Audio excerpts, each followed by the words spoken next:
Good afternoon. I'm Chris Cooney, President of the Metro South Chamber of Commerce. This is the first time we're using this sound system. It's just installed yesterday.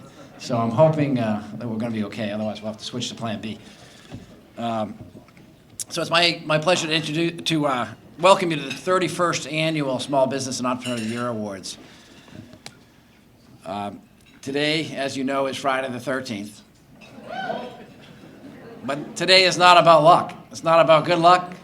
It's not about bad luck. Although I'm sure we've all had a little bit of bad luck the last couple of years. It's about inspiration, implementation, perspiration, and celebration. And that's why we're here. Get a round of applause for that.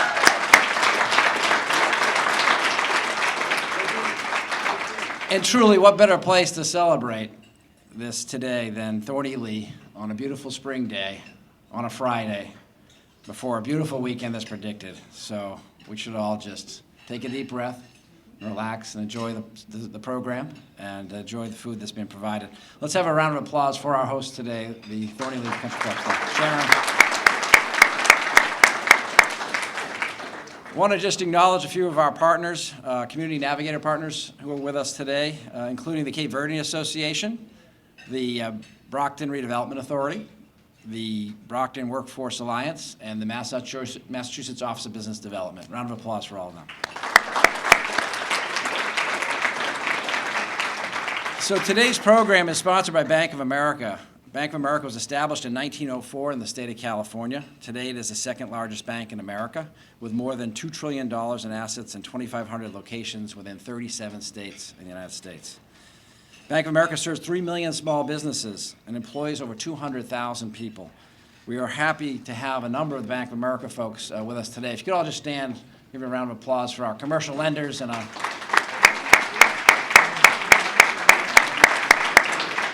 and they're under the leadership of Margie O'Brien, who we're going to hear from in a few minutes. I would also like to thank today's supporting sponsor is Mass Hire Greater Brockton Workforce Board, and their team is led today by Jason Hunter. Jason, give a wave. Thank you, Jason, and your team. Mass Hire is a business-led policy-setting board that oversees workforce development initiatives in a 10-community region centered in Brockton. Mass Hire, along with the mayor of Brockton, charters the Greater Brockton Career Center, the one-stop career center operated by the University of Massachusetts Donahue Institute, right in downtown across from City Hall. Mass Hire provides oversight to leverage resources within community leaders in response to current employment trends. So make it easy. It's job seekers looking for jobs and employers looking for job seekers. This is where you come together, and they can help you in a lot of ways, including their youth program, which is awarded statewide for being one of the best, where they place youth, hundreds of youth in companies all summer. So talk to Jason and his team if you have any questions. And now please join me in a moment of silence for our U.S. service members, the people of Ukraine, and all those we have lost during this pandemic.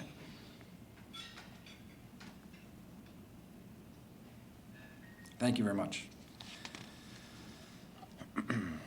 Before I introduce our MC for today, allow me to mention a few things you might find interesting that the Chamber's working on.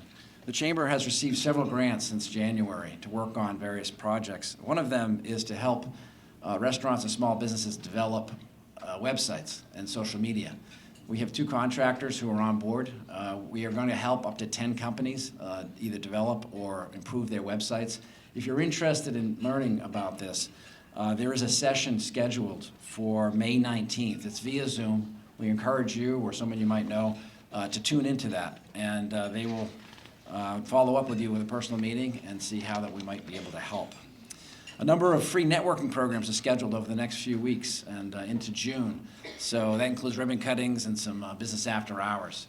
Abington Bank is hosting us in a couple of weeks. That's their annual Chamber business after hours, where they give away quite a few Red Sox tickets. And it's catered by Abington Ale House, so it's a great time in Holbrook.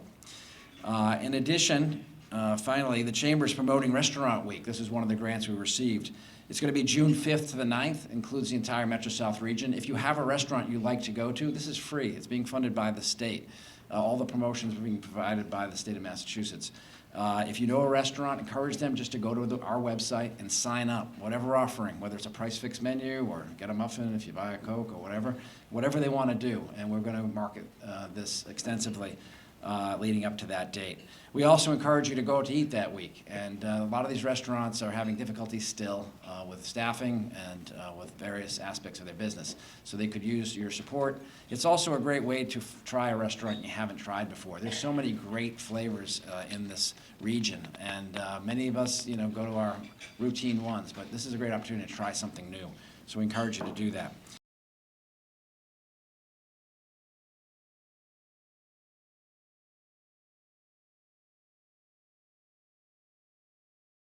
It's now my pleasure to welcome our MC this afternoon. Please join me in welcoming Attorney Masa Kambabe of Kambabe Immigration Law. Masa.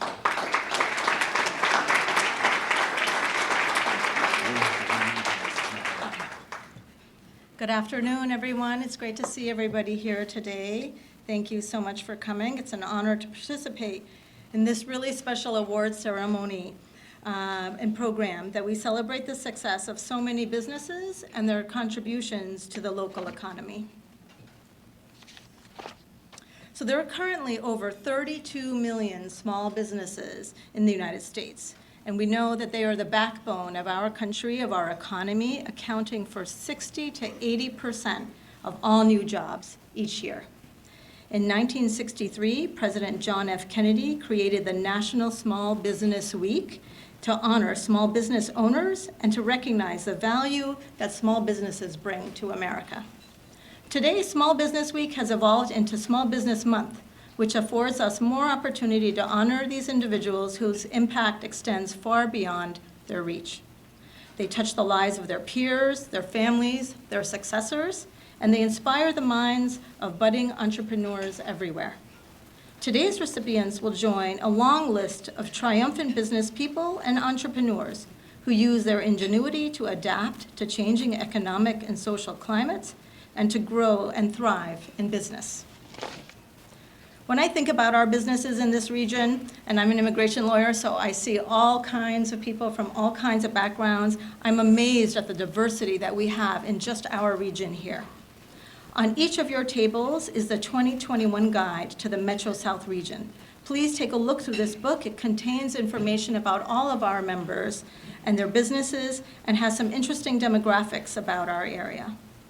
In the next month, we'll be releasing our brand new 2022 guide to the Metro South region and plan to cover over 12,000 copies that will be distributed across the region. To learn more about the region, pick the ones up on your table or on your way out and look out for the 2022 guide. Now I'd like to mention our Chamber Board members in attendance. We have Matthew Osborne from Eastern Bank, Greg Hart from Summer Street Financial Advisors, and myself.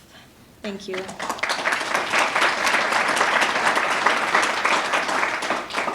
I'd also like to thank our Chamber ambassadors in attendance today. We have Joanne Schneider from Eastern Bank and Reiko McNeil from Bluestone Bank.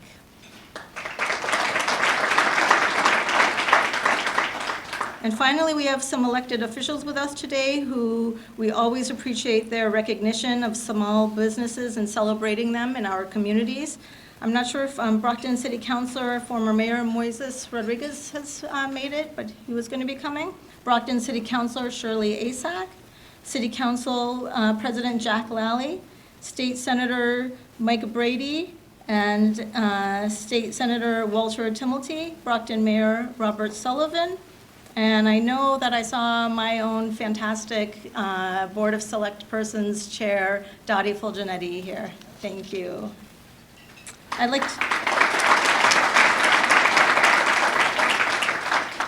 I'd also like to acknowledge a few individuals who've been great supporters of small businesses. Susan Whitaker from MOBD and Mary Ellen DeFreitas from Mass Development.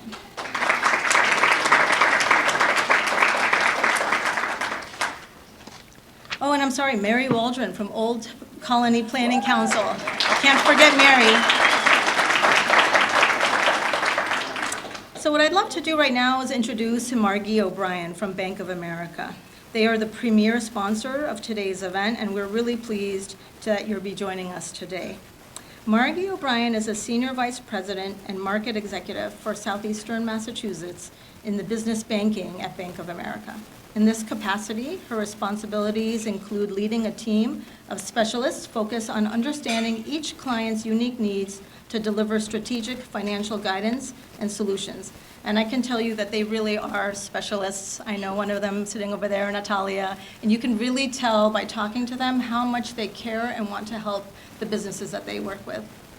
Margie and her team's mission is to help privately held companies thrive by achieving their business goals, no matter how simple or how complex. Margie joined Bank of America in 2006 and had roles as senior roles in Boston and Massachusetts and Pittsburgh, Pennsylvania. She volunteers with several not-for-profit organizations focused on ending hunger and homelessness. Margie is proudest of her service as a co-chairperson of the Disability Action Employee Network of Eastern New England. Originally from Baltimore, Maryland, Margie graduated with a BA degree in Business Administration from Gettysburg College, and she and her husband Bill raised their 3 children in New England and now reside in Plymouth, Mass. They're thrilled to have welcomed 2 new granddaughters to their family in 2020. And while we welcome our sponsor Margie for a brief interview, we're going to try to play this video and hope that it works. They are inventors, trailblazers, scientists on the cutting edge of network technology, cybersecurity, and artificial intelligence. A tech company? A university laboratory? Actually, they are bankers. The men and women of Bank of America pushing the bounds of technology every day. They've been awarded over 4,000 patents and continue to be dedicated to the transformation of our tools, our talent, and our technology. It's all in the name of a more seamless banking experience that streamlines and makes your business easier. A more intuitive banking so that everything you need is ready whenever and wherever you need it. And a more intelligent banking designed to make your business smarter and more secure. Because only when we are at the forefront of technology can we put your business at the forefront of what's next. What would you like the power to do?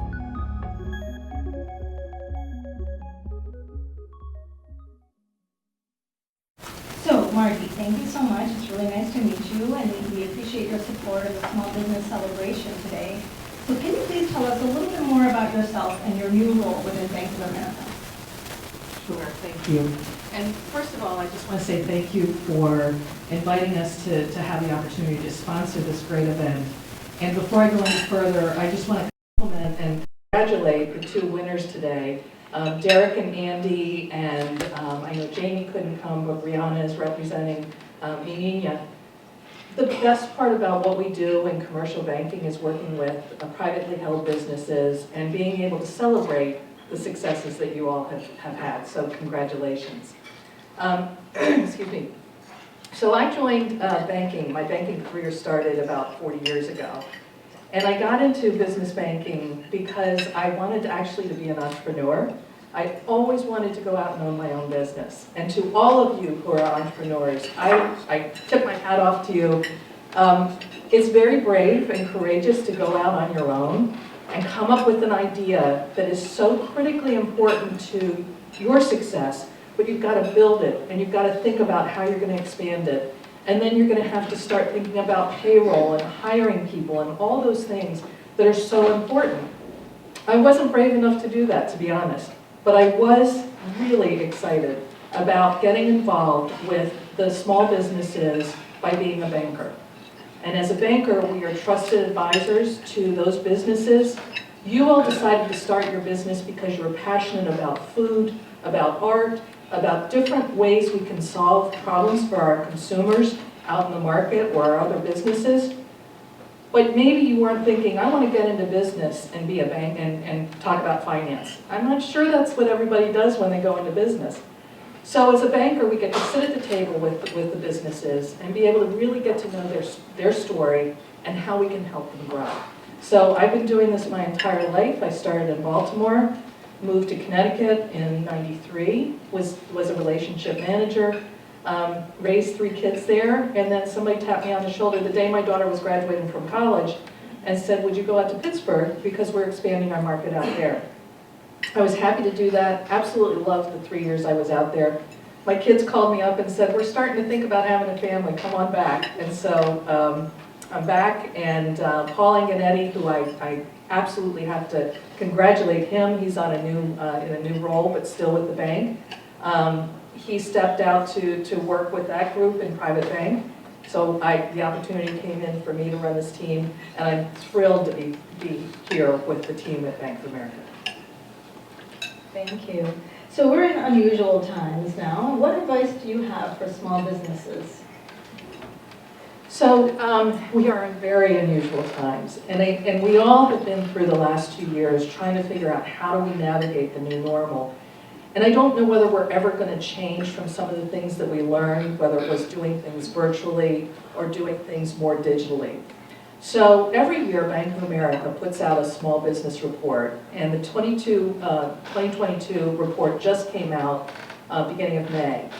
And what we did was we survey over 1,000 small businesses. Did I lose it? Oh, there we go. We survey over 1,000 small businesses and find out what's on their mind.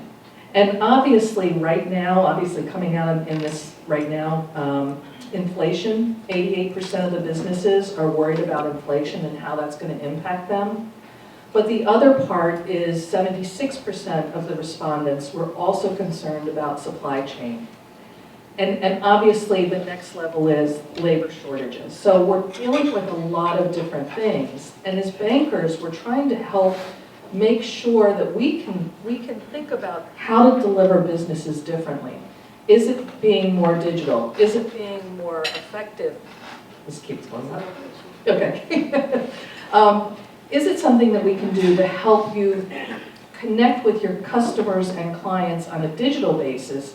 And that's critically important to the banking industry, it's critically important to the small businesses, because we don't have the labor that we used to have.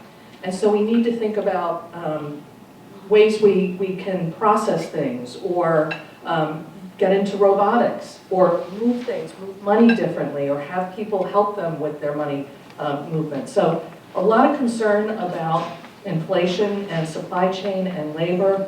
But what I can tell you is through this survey and through the data that we have, the actual spending is going up 16% based upon card volume that we're seeing in these small businesses. So while we are seeing the activity going on and the concerns that we have, we see a rise in spending of 16%, which is a great driver to know that the business is still strong. We just have to think about it a little bit differently. So that's a great segue to, you talked a little bit about robotics, and I recently entered the country and noticed the new gadgets they have at Logan Airport, where it's now facial recognition scanning. You don't even need to scan your passport to be able to enter the U.S. So what kind of innovations and new, let's say, initiatives are you working on at Bank of America? Facial scanning to take money out of the bank? There's so many things that we're working on at Bank of America, and I'm really proud to be part of this organization. We spend over $10 billion a year in technology and 3.5 on new innovations. Bank of America has the most new patents in the financial world, and so we're constantly looking at things. And Chris and I were just talking about, each year when Paul was here, we'd be talking about different innovations that came along the way. What's most interesting is now, where you probably will see a lot more activity, is on the digital wallet. A lot of people are now moving everything to their wallet, whether they're using Apple or Samsung. They're absolutely being able to load their personal card, their debit card, their credit card, their business card, corporate cards. You can also put Ticketmaster there, or baseball games there. But things are going to the digital wallet. And when we talk about the investment in digital capabilities, it's always around being faster, smarter, and more secure. So it's faster and more secure because we're actually using that biometrics to get into the wallet. So you want to be able to keep all that data safe, but it's all based on biometrics with the facial recognition. On the business side, we are working with making sure that the connections between B2B are faster, smarter, and more secure. And the thing that we're focused on so directly is the impact of fraud that's happening across the country. If you haven't been impacted by it, consider yourself lucky. Unfortunately, we see so much fraud in the industry, and especially in the B2B space, that we have to be extra diligent as bankers to make sure that we're aware of it and giving you the tools to be creative about how to protect your own businesses. Well, thank you. It sounds really exciting initiatives. I didn't know that about the number of patents. That's fascinating. It's very exciting. Well, thank you so much for coming today and for speaking with us and for sponsoring. And as a token of our appreciation, please accept this pen. Thank you very much. Thanks so much, and please enjoy the rest of your lunch while we go on to the next speaker.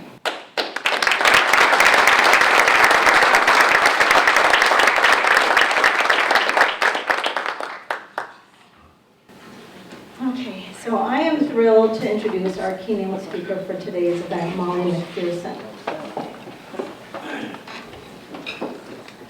Molly is a nationally recognized expert on crisis public relations management in the age of social media and the author of the book, Indestructible: Reclaim, Control, and Respond with Confidence in a Media Crisis. Molly combines her knowledge of current communication practices with years of media and crisis management experience to help organizations manage issues from emerging to a crisis to ensure organizations surface with their reputation intact.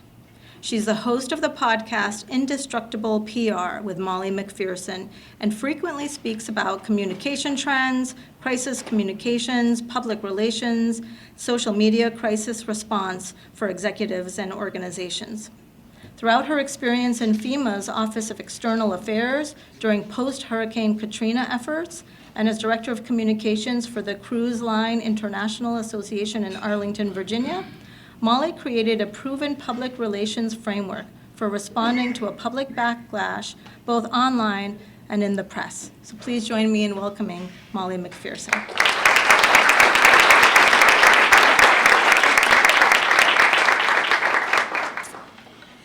There has never been a more dangerous time to be a business owner, to be a small business owner. And that's because the environment that we're in right now, this online environment, this online ecosystem, is incredibly dangerous.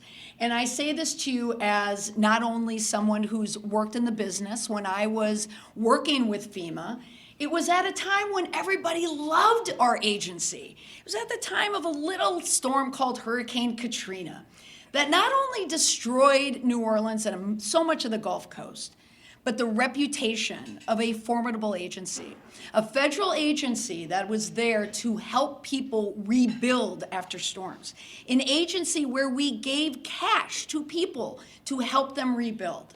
Yet, it was an agency that was being vilified in the press. We were literally a cold open on Saturday Night Live. So when I started at FEMA in the Office of Public Affairs, my job was to get good press for FEMA. You can imagine what a difficult job that was. This was back in 2007. And what happened, it happened to be at a time where there was a discordance in the reputation, but there was this new media channel called social media that was just coming around the bend. And when I was going out to disasters and I would read the newspapers and listen to journalists laugh at us and excoriate us, in the columns and in the opinion pieces, I would go out to these disaster areas and people would say, "We love FEMA. We love you." And this discordance sat with me because I thought, if they love us, how can we let everyone else know of the good work that we're doing? And it was at that time that I noticed that we could become our own press agency. And we would use the internet and we would use social media. And that was the beginning of the social media program for FEMA.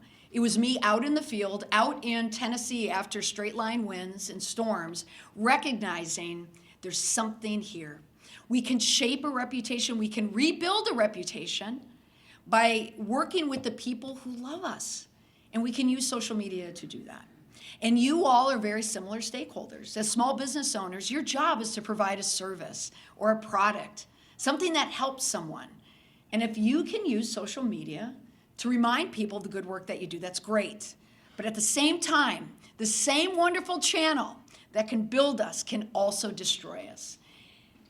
It's a time to learn how to defend your reputation in the day and age when people want to attack you online.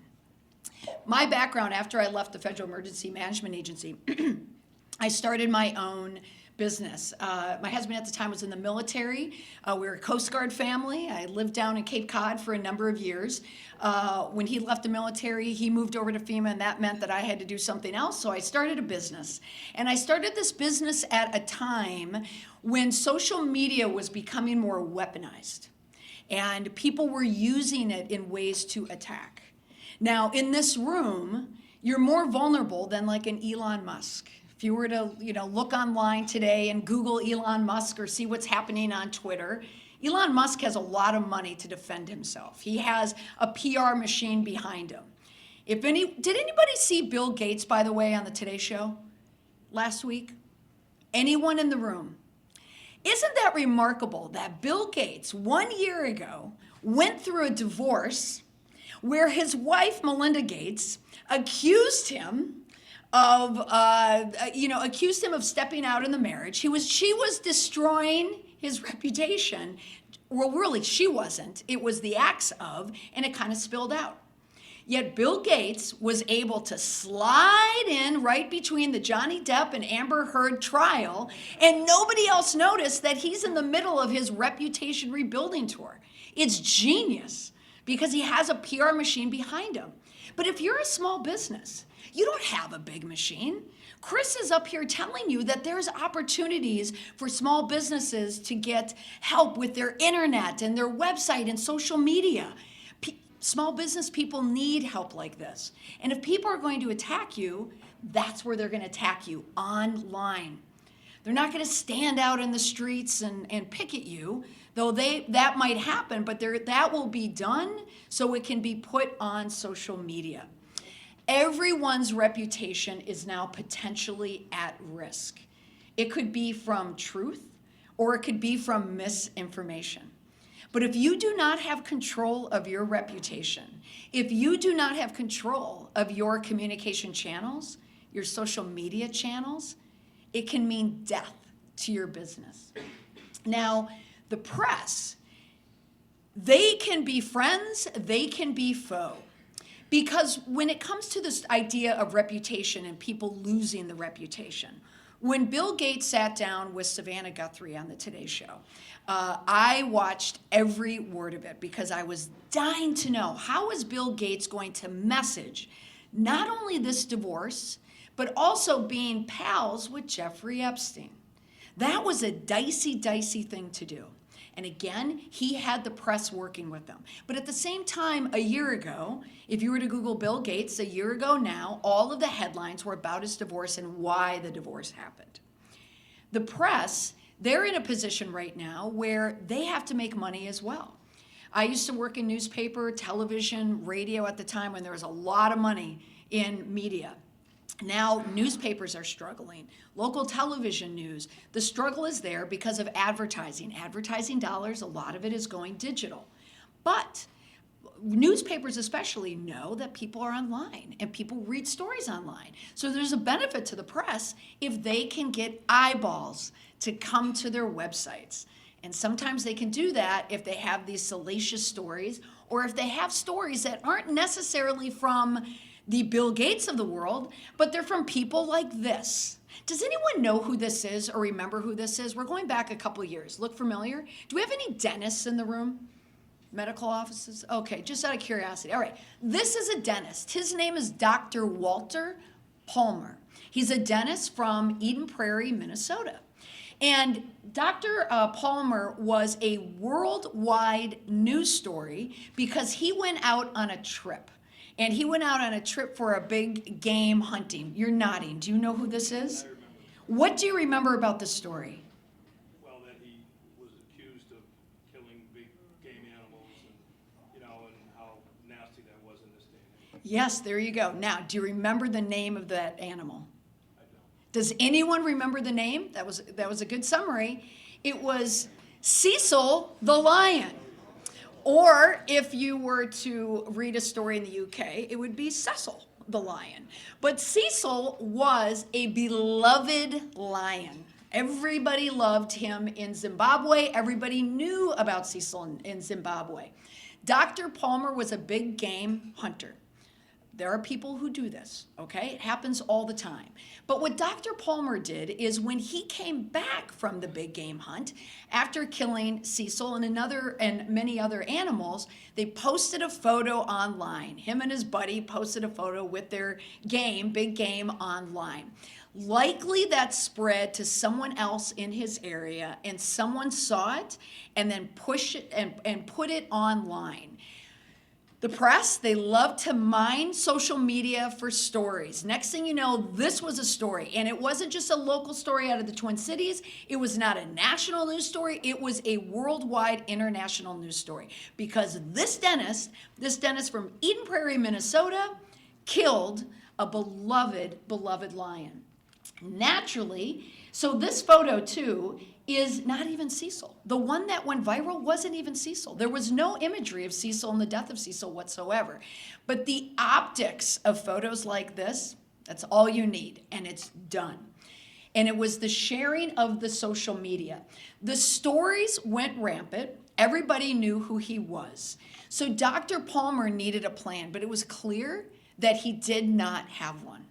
The reason why I was following this is because I grew up in the Twin Cities. I grew up in St. Paul, and I had friends who lived in Eden Prairie. And I said, you know what? Tell me what's happening in Eden Prairie right now. And I said, would you mind walking down to Dr. Palmer's office and telling me? Of course, it was being picketed. People were leaving stuffed lions in front of his house. So this became a huge problem for Dr. Palmer. He was being followed everywhere he went. He had nothing to say because he was guilty in the court of public opinion. I also do a lot of work with the horse racing industry, and I've done that even locally here as well. Who's the group that might have a problem with the horse racing industry? Can anyone think of a group? PETA, there you go. When horses start breaking down, PETA comes knocking, and they need messaging. And this dentist is not part of a big firm. There's not a public relations firm at any dental office, a crisis communication firm. So when the press meets up with activism, it's people who have a passion about a cause. This is the environment where things go sideways quickly.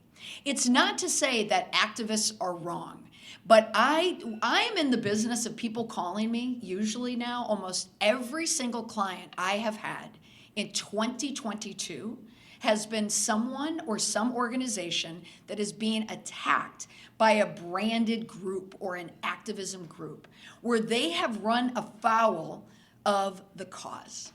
And if they're a small association, if they're a small business, they don't know how to combat it, because where do they become active? They do it online. They wage war online, and they usually are assisted by an army of young, knowledgeable, digital savvy millennials and now Gen Z. They know the medium. So it got bad, back to Dr. Palmer, when Mia Farrow, who has dealt with, she's also been in the thick of reputation problems, definitely. She understands what it's like, to be in the eye of the press. She tweeted, an animal activist, Mia Farrow is, she tweeted Dr. Palmer's address for everyone to see. Imagine, Mia Farrow. I'm sure he's thinking, Mia Farrow tweeted me? What? And everybody came after him at that. Mia Farrow deleted her tweet, but it didn't matter, okay? It was already out there. Once something hits social media, you cannot get it back. You can't. It's gone, okay? Your reputation is gone. And your job now is to rebuild, is to restore. And you need to know how to do that. But for many people, and I'm looking out in this room, I'm a Gen Xer. I know there are boomers in this room. We were not raised in a school system that taught us about Facebook and Twitter and Reddit. We used this thing, it's called paper, and people wrote with utensils. Computers were introduced to me when I was in high school, right? Floppy disks. But now, I have teenagers, everything they do is online. So for someone like a Dr. Palmer, and any of you could be, the next Dr. Palmer, you have to know how to combat it. When people start picking up things online, it spreads virally. So even think in your town, you're a small business owner. I am almost certain, every single person in this room has a Facebook group for their town. Okay, it just exists. Or there's Nextdoor where you live. But there's a place where the community can speak about the community online and give their opinion online. So for a Dr. Palmer, just a few years ago, he was dealing with it from an international level. And so the press took notice and the stories kept swirling and swirling. The difference back in the day, I went to, Boston University. My class was the first class to have email, which at the time I thought was so cool. And now I feel like the oldest person on the planet whenever I think that. But the press back then, when I was in school, it was about talking about real news. Now the press is in the business of looking for stories about people, things happening to real people. When real people have meltdowns in public, when real people do things, that's the news they love because that's the news that gets shared. I don't know if you remember the story from a couple months ago about a financial guy, a Merrill Lynch guy in Connecticut who had a hissy fit in a smoothie. Because your age. Look how old you are. Of course you know about it. He had a hissy fit in a smoothie store because of how his son had an allergy and they put an allergen in the smoothie and he came back hell's a-blazing. And he was yelling and he was screaming. I think he made a slur, an immigration slur. And what do you think was happening when those young Gen Z workers got a hold of this guy? The weapon was the phone. They started filming.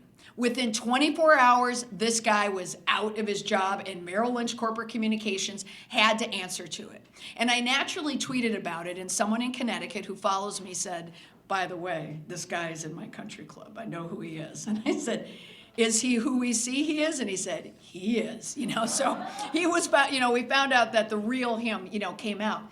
But news stories, you Google anything. It doesn't matter if it's the Boston Globe or a tabloid, if it's Boston Herald, New York Post, does not matter.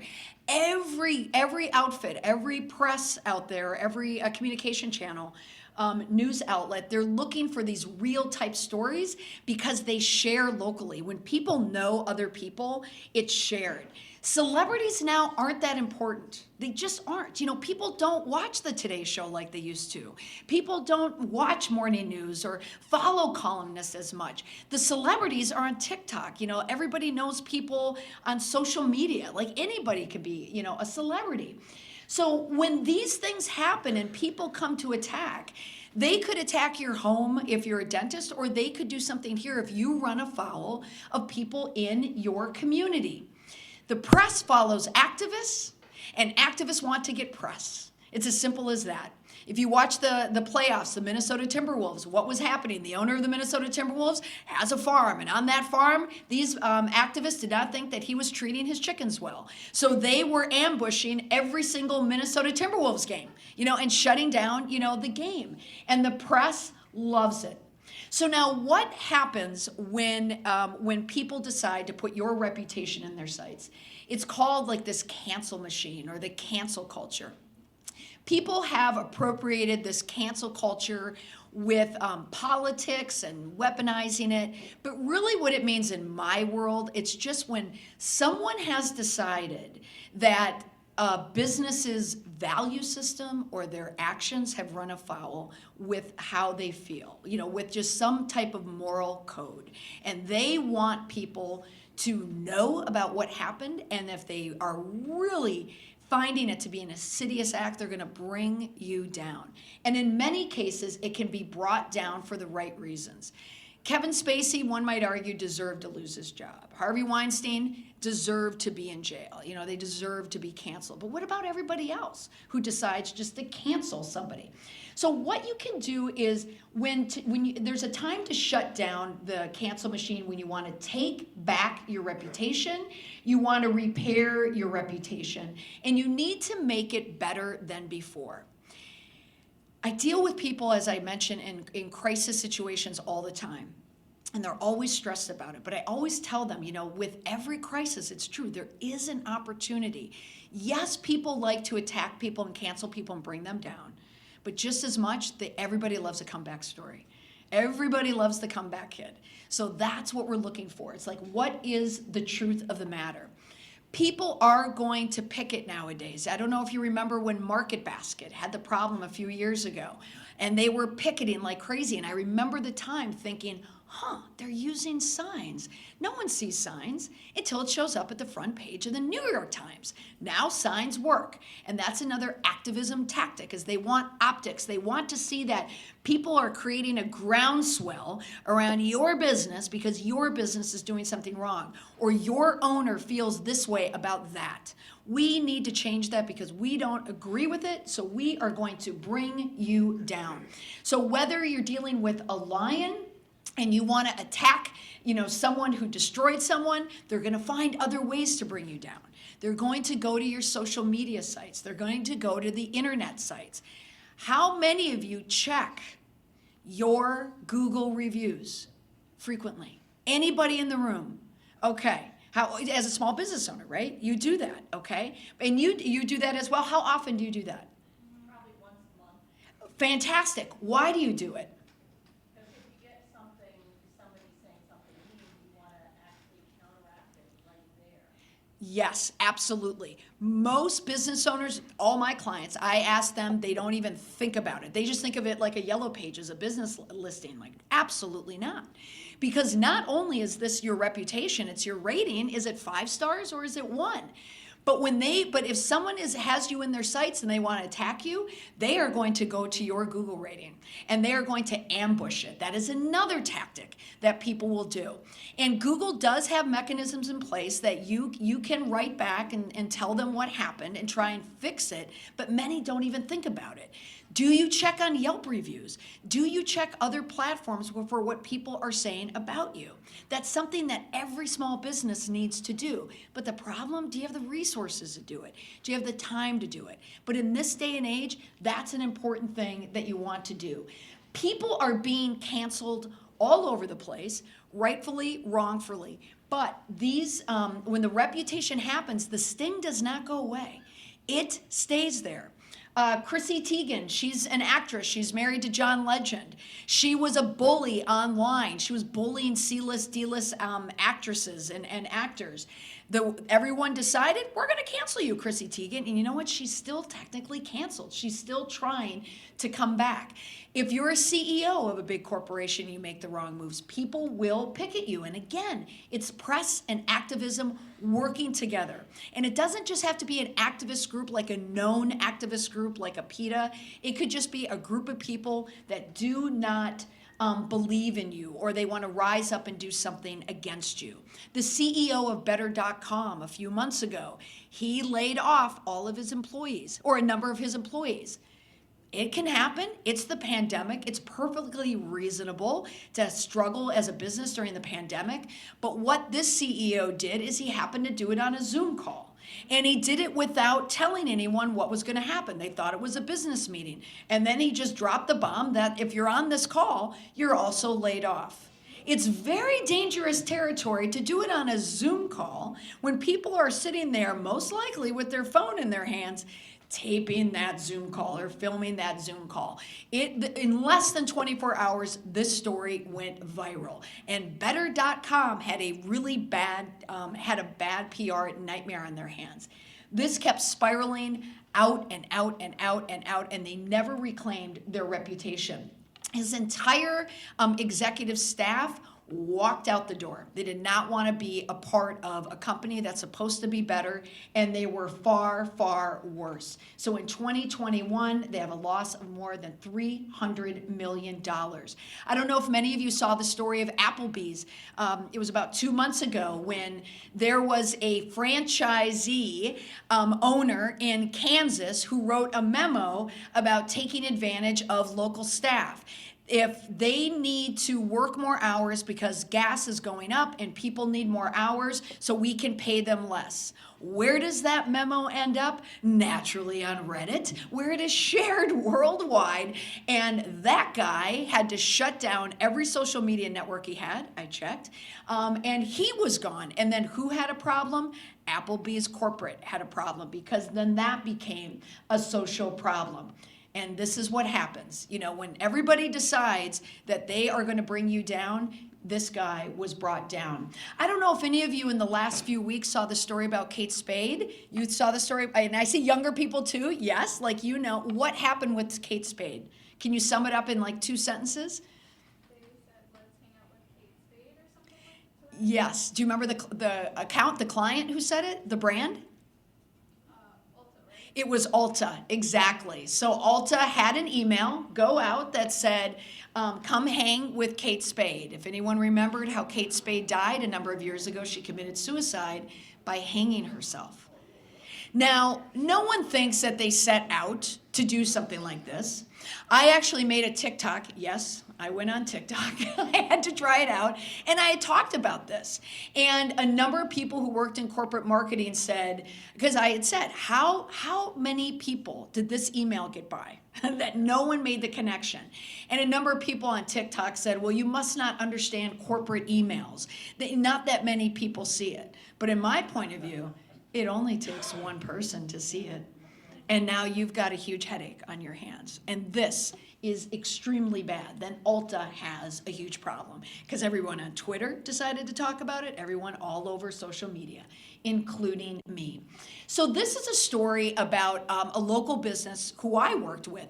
It was over Christmas this year, and I was so excited because it was after the holidays. I had worked like crazy this year, and I said, tonight is the night I'm going to open a bottle of wine and I'm going to watch Netflix, and I am not going to work.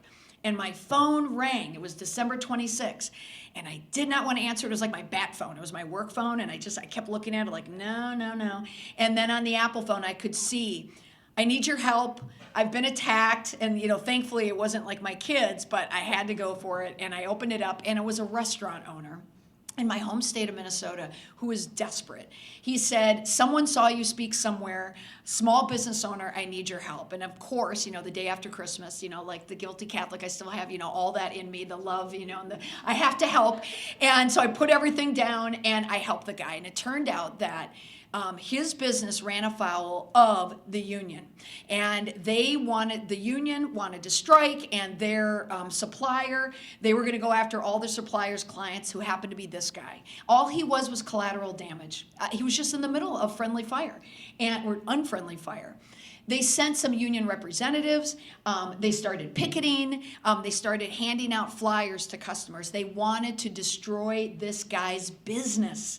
And so what I told him, I said, your reputation is definitely under attack. This guy was sick. It was the holidays. It was hard enough being in a restaurant business during COVID. And he said, I'm gonna lose my business. I said, not on my watch. I said, I'm gonna tell you 2 things that we're gonna do, and I want you to remember 2 movies.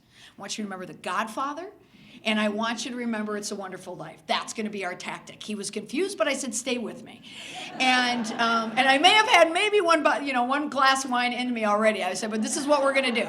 You have to remember there were 2 people in the Corleone family. One built it up and one almost destroyed it. Remember something that Michael Corleone said and something that Sonny Corleone did. Michael Corleone said you have to remember what? What did Michael Corleone say? It's business. It's not personal. The reason why Sonny Corleone was shot up at the turnpike is because he made it personal. You don't want to make it personal. Just remember it's business. And I said, and also what we're going to do is we're going to reach out. This goes back to my FEMA days. We're going to reach out to your customers, to the people who care about you, and we are going to correct this. What the union people said was that he made a racial comment against a black union member. It was false. It never happened. But that's a really hard reputational sting to come back from. So we wrote a letter, and we posted it to Facebook. And the reason why we did that is because we wanted everyone to see that he was an honest guy, he's a truthful guy, and he would never do this. And what happened is he had his It's a Wonderful Life George Bailey moment, where everybody came around him on Facebook to remind the community and remind the town of what a wonderful person he was, what a wonderful restaurant this was. He'd been in the business for 30 years. His father owned a restaurant as well. And he recovered. And that's what happens in this environment. So in case of emergency, if something like this happens to you, this is what we want to do. I have this idea of this reputation crisis kit, okay? It's just in my mind. It's a crisis kit. Like, what do we do? One, you want to build your exposure map. Where do you have exposure? Do you have a Facebook page? Is there a Yelp account? Do people talk about you? Is there a Facebook group against your organization or against your business? That happens all the time because you want to minimize access to your reputation online. You don't want people to hijack your reputation online. Are people talking about you in other places like Nextdoor or Reddit?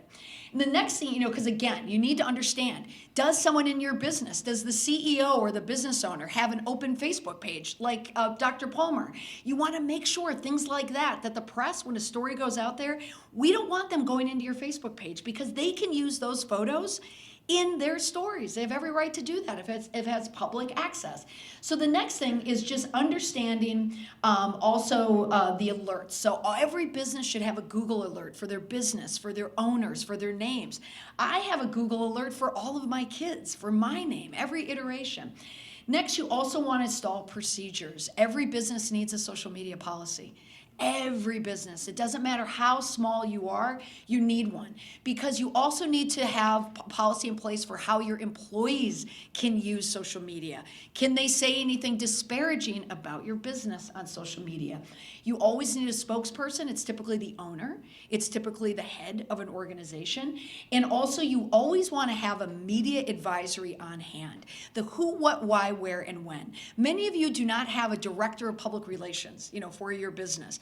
So it's important to have like some type of framework there that if you have to respond on social media, if you're George Bailey moment, you need to know the facts. And then you have to take charge. So I'm ending my talk on this. If you are ever in a position where you find yourself being destroyed, I have created this framework. I called it Indestructible PR Framework that came from my days at FEMA. And the first step is the most critical step. And if you do not do it, you will be canceled or you are at risk to be destroyed. And that is owning it. Because the reason why people get canceled or the reason why businesses go under is because no one says, it's on me. I did it. This is right. This is wrong. Whatever it is. Because that's what people are looking for. Accountability and ownership for what happened. The next step, though, is when you can explain what happened. Why did this happen? What got us to this position? Maybe you're 100% at fault. Maybe you're only 25% at fault. But explain why it happened. And the next step is you want to move the crisis along. So this is the tactic to almost distract people, to get them noticing something else because the media moves like this. And that is to set a promise. What will you do next to get out of this? We will fix this. We will raise, our employee salaries. We will take care of this. You're letting the last story be about the redemption. This is the model that gets you out of the mess and gets people remembering like, hey, that's a good person. That's a good guy. That's a business. So my final words are this in terms of your reputation. If you lose it, and especially if you lose it online, it is almost impossible to get it back if you don't have some guidelines in place or some framework in place to be able to message yourself out of it. People are, again, looking for this lack of accountability. If you do want to download, I do have this kit online for free for small businesses. You can go to my website. It's under Crisis Kit. There's a social media policy there, just a template, like a boilerplate one. I have it from a PIO version, but you can change it to any business. You can also, there's an exposure map to give you an idea of the things that you want to look for, and also a boilerplate of immediate advisory.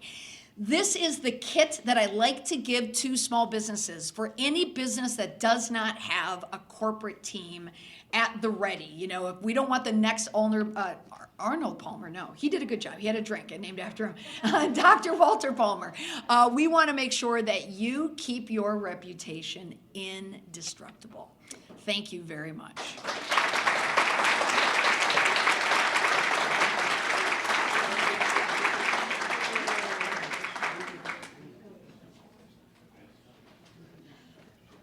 That was spectacular. Thank you so much, Molly. What I'd love to do is give you this pen as a token of our appreciation.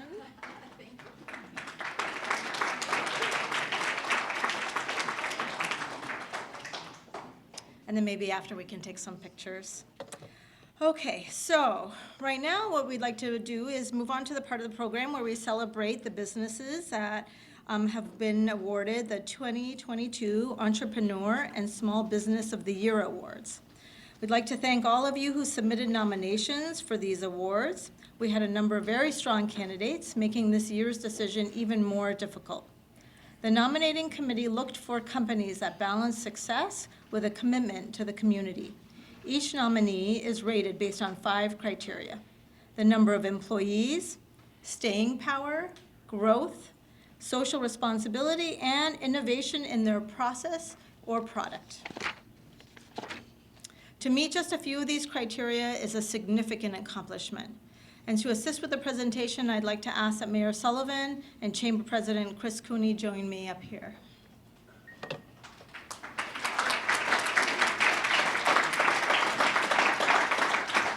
So the Entrepreneur of the Year Award recognizes innovative individuals whose businesses have grown through their commitment to their customers, their product, and their community.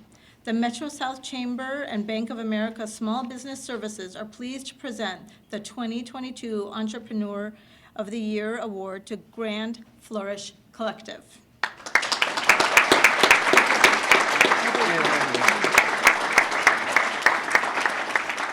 So a little bit about our winners.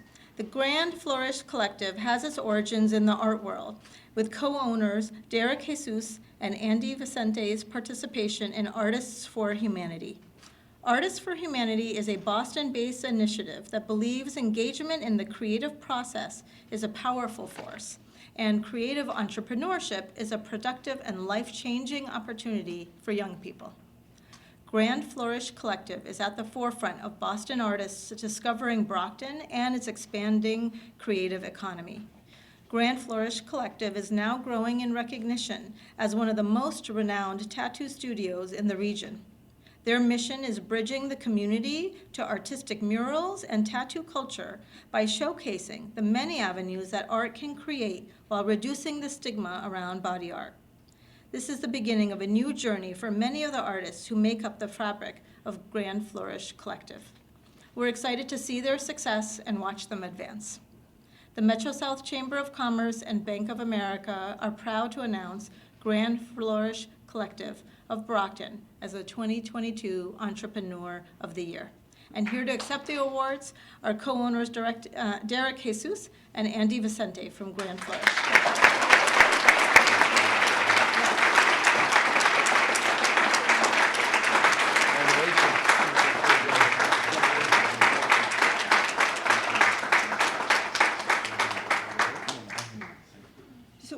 We'd like to have you say a few words, and then we can take a quick photo. Sure. Yes, ma'am.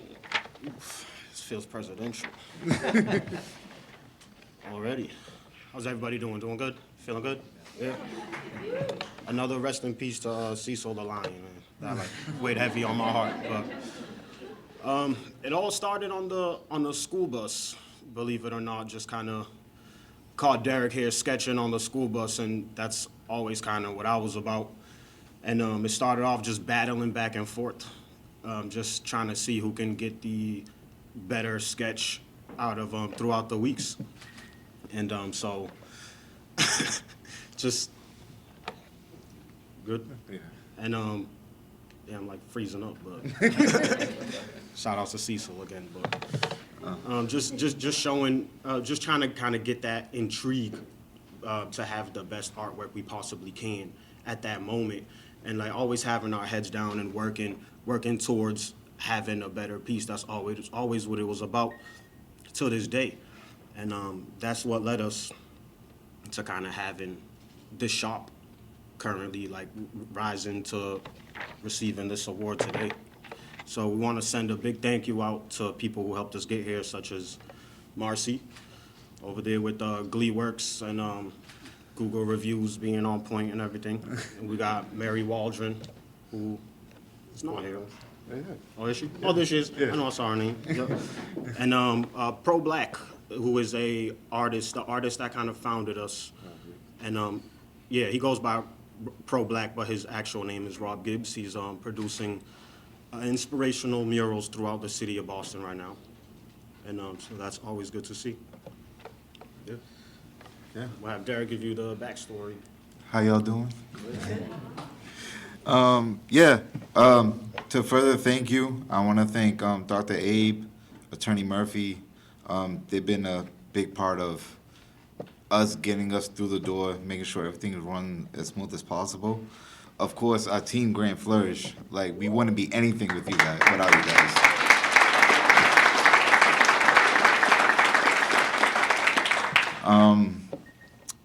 Also want to thank my mother that would have loved to see this, but she's not here today. I owe her my life for who I am today. And the city of Brockton for allowing us to bring art back to our hometown.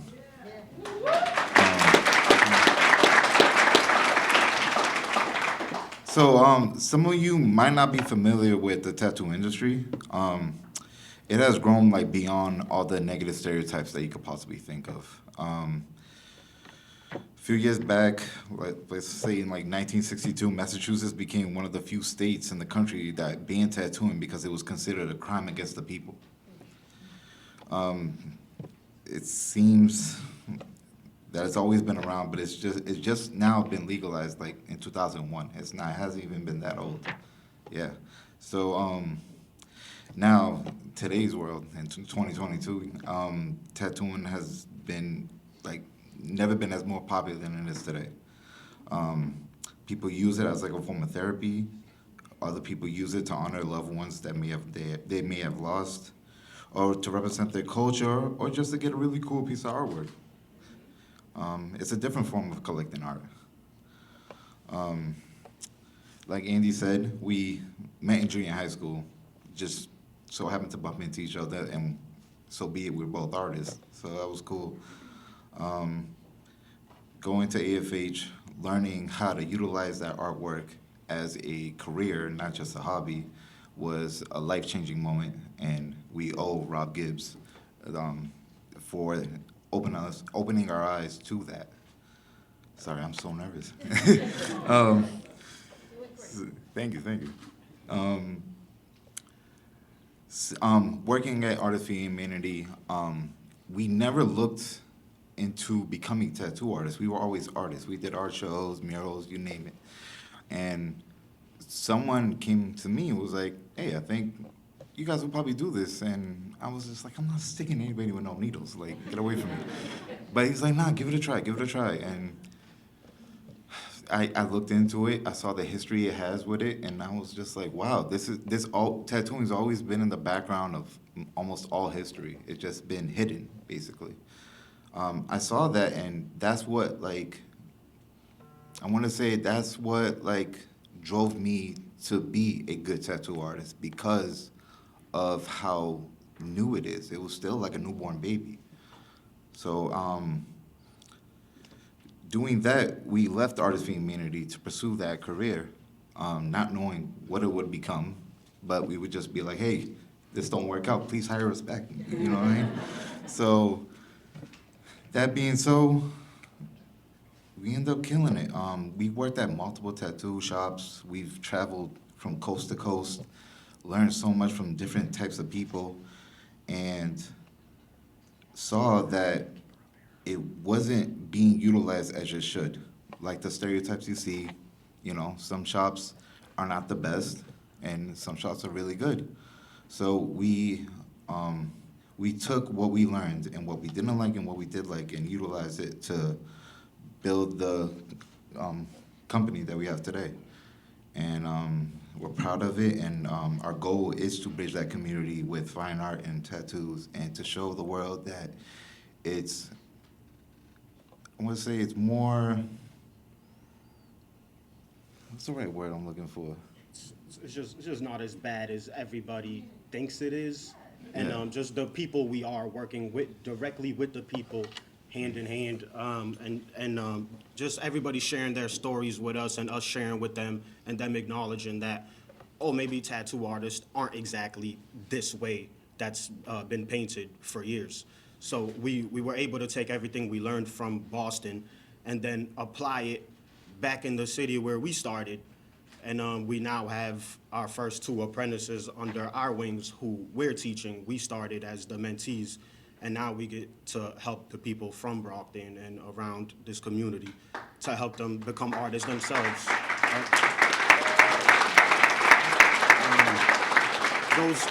Those apprentices are here with us today, being Tatiana Armstead and Cody Langway.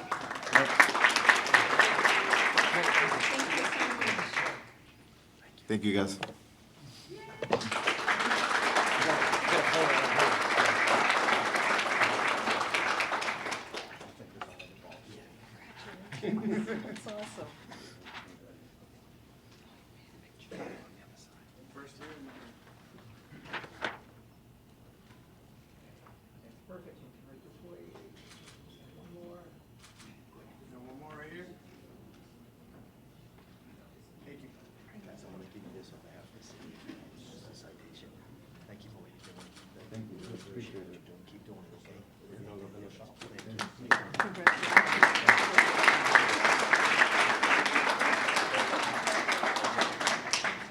It's wonderful to see your passion and your courage. Thank you for sharing with us. Okay, next, the Small Business of the Year Award recognizes business leadership, which has fostered company growth and created new jobs while contributing to the community. The 2022 Small Business of the Year Award is presented to Tortilleria Mi Niña.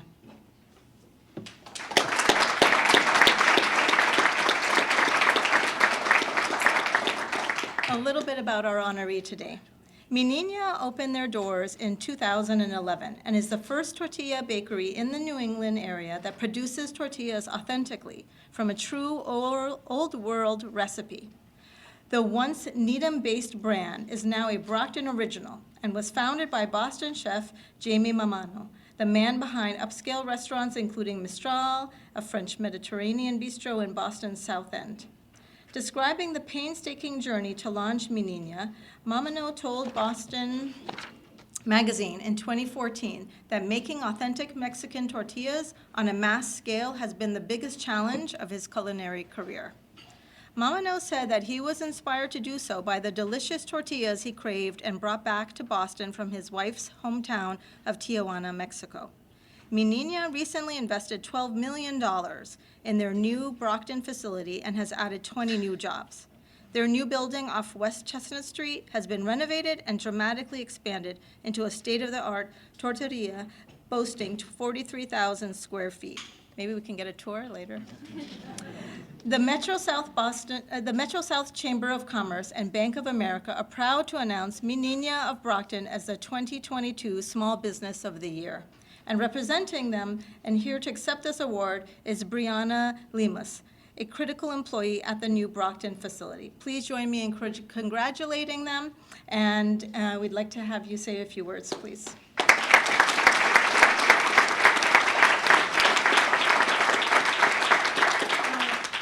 Just want to thank everyone for having us here in Brockton. From moving from Needham to here has been a huge change. A lot of chaos, but at the same time, we've been working so well with you all. for the permits and everything. I just want to say thank you on behalf of Chef Jamie and of course the team of Tortilla Mi Niña. Without them, we won't have our delicious chips that you have in front of you. Thank you so much.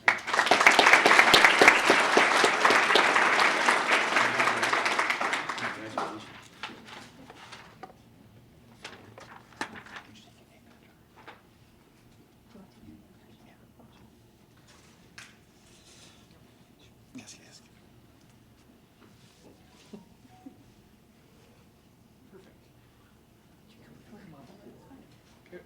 Everybody climb in front of the podium. That's good. Now we got it. Perfect. 1, 2, 3. One more big smile. Over here now. Thank you very much.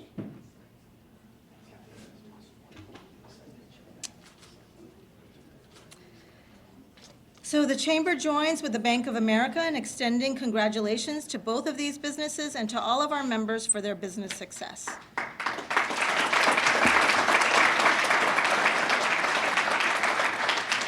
Thank you all for participating in today's programs. Just a few quick updates. The Chamber will hold a business after hours at the Holbrook branch of Abington Bank on Wednesday, the 25th, where Red Sox tickets will go to lucky attendees.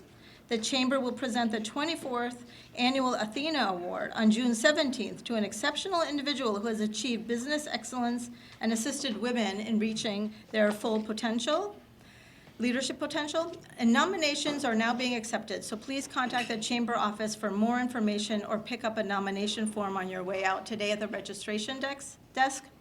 The Chamber will hold a business after hours with Luke Jackson Benefits and HR Solutions on June 22nd, and that will be hosted by the Children's Museum of Easton.